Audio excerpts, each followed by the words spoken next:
What is anarchism? Colloquial definition says that anarchy is chaos. But to adherents of anarchism, like myself, anarchy is the belief that all political hierarchies are unjust and should be dismantled. In essence, rather than having an entity that rules over people, no one rules over the people. They are left to manage themselves. This is in hopes of protecting both individual freedom and collective freedom. Now, anarchism has a long, diverse history, but I just want to focus on some of the core ideas that anarchism tends to center around. Autonomy. This is a harder concept to wrap your head around if you, if I might speak of my own experiences, live in a Western country. I've been told since I was born that soldiers and government fight for my freedom. You would be crazy to say that you didn't have autonomy. When anarchists talk about autonomy, we really mean consent-based living. All states, as we define as the entity that has the monopoly on the legitimate means of violence, coercively keep control over their citizens through the threat of violence. Anarchists see this coercive relationship as illegitimate and in need of being dismantled, so we can have actual autonomy. Mutual aid. The name kind of gives away what it is: aid for both parties involved. This can be as simple as two friends getting together to remove a bush from a garden, to a group of farmers trading food for medicine from pharmacists. The main focus is that whatever the activity may be, the self-interest of both parties must be satisfied. This creates a consensual aspect of exchange.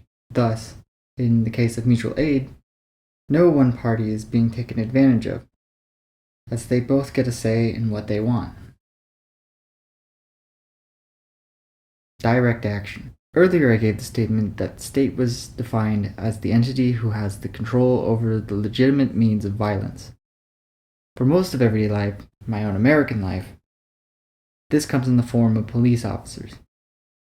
When we say legitimate means of violence, this means that for any reason, I cannot commit a violent act on a police officer without serious repercussions, while the police officer can perform acts of violence on me without serious, if any, repercussions. Granted that there are some laws that sometimes get the police in trouble for certain actions. Sometimes. Police are in popular culture of today seen as the people you call in an emergency. Direct action rejects this need for this third party and puts social and political power in the hands of the people, rather than create a hierarchy of who holds the power and who doesn't. Revolution. There are two main ideas related to this: revolution and insurrection.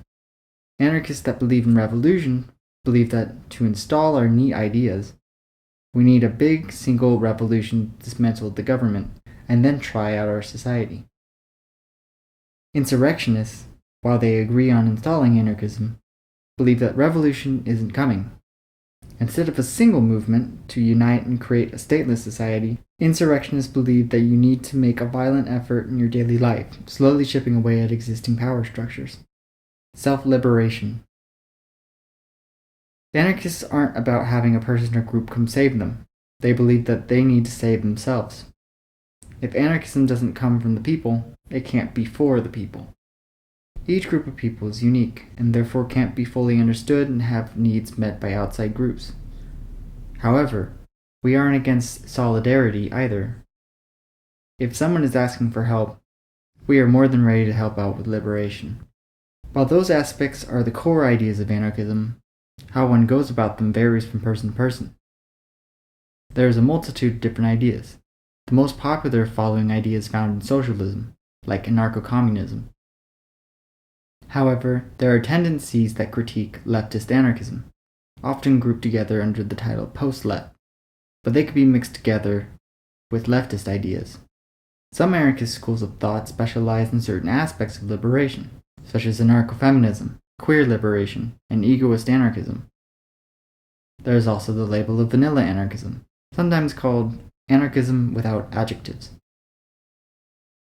These different schools of thought like to antagonize each other, but they often help each other grow. They all have unity in being against hierarchy, against capitalism, and against oppression. This is the first video of my channel.